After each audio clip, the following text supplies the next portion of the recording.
பொதுவாக குழந்தைகளோட விடுமுறை நாட்கள் எல்லாம் பயனுள்ளதாக கழிக்கிறதுக்கு நம்ம கொஞ்சம் ரிஸ்க் எடுக்கணும். நம்ம பக்கத்துக்கு இடங்களில் இருக்கிற அருங்காட்சியகங்கள், வரலாற்று சிறப்புமிக்க இடங்கள், அவர்களுடைய கல்வியோடு சம்பந்தப்பட்ட இடங்களை எல்லாம் நேரடி காண்பிக்கிறப்ப அவங்க படித்ததை செயல் வடிவமாக செயல் திட்டமாக பார்த்து இன்னும் தங்களுடைய மனதில் நிலைநிறுத்திக் கொள்வதற்கு அது ரொம்ப யூஸ்ஃபுல்லாக இருக்கும், உபயோகமாக இருக்கும்.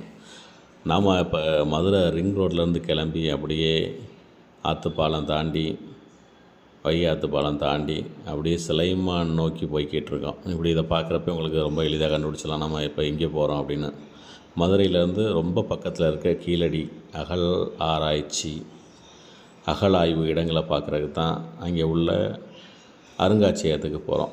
இது மதுரையை ரீச் பண்ணிட்டோம்னா மதுரையிலேருந்து மதுரை ரிங் ரோட்லேருந்து ஆட்டோ எடுத்தோம்னா 200 கேட்பாங்க. ஃப்ரீ பஸ் இருக்குது. பஸ்ஸு பெரியார் பஸ் ஸ்டாண்ட்லேருந்து வரும்.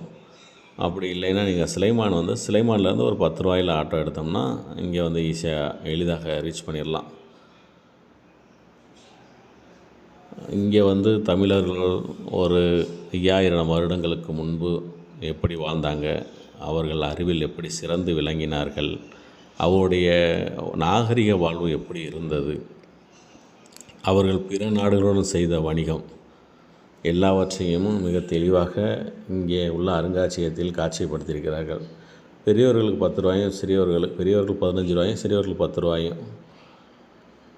உள் நுழைவாயிலே நாம் ஒரு மேப் மூலமாக எங்கெல்லாம் தமிழகத்தில் அகழாய்வு செய்து எடுக்கப்பட்டது அப்படி என்பதை ஒளித்திரையிலையும் மேப்லையும் நம்ம எளிதாக புரிந்து கொள்ளக்கூட வகையில் வைத்திருக்கிறாங்க. அது தமிழ் ஆங்கிலம் இரண்டிலுமே இருக்குது. நம்ம இதையே பிள்ளைகளுக்கு காண்பித்து நம்ம சொல்வதும், அவர்கள் அதை ரொம்ப குதூகலமாக இதை நான் படிச்சிருக்கேன், இதை பார்த்துருக்கேன் அப்படின்னு அவங்களும் நம்மளுக்கு விவரிக்கிறதும் எக்ஸ்பிளைன் பண்ணுறதும் ஒரு கருத்து பரிமாற்றமாகவும் நம்மளுடைய வரலாற்றை இங்கே நம்ம தெரிந்து கொள்ளலாம்.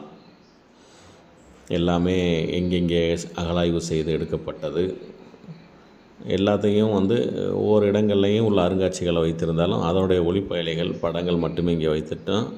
இங்கே அகழாய்வு செய்த படங்கள், அந்த எடுக்கப்பட்ட பொருட்கள் அதையெல்லாம் இங்கேயும் அகழாய்வு செய்திருக்கார்கள். பெரிய மாதிரி வடிவங்களையும் அதுக்கு அடுத்த அந்த சிறிய வடிவங்களையும் மற்றும் உதிரி பாகங்களாக கிடைத்த எல்லா பொருட்களையும் சேர்த்தையும் ஒரு மாதிரியாக ஒரு அமைப்பை கொண்டு அதன் மூலம் பழைய வரலாற்றை நம்ம ஈஸியாக தெரிந்து கொள்ள பயன்படுத்துகிறார்கள்.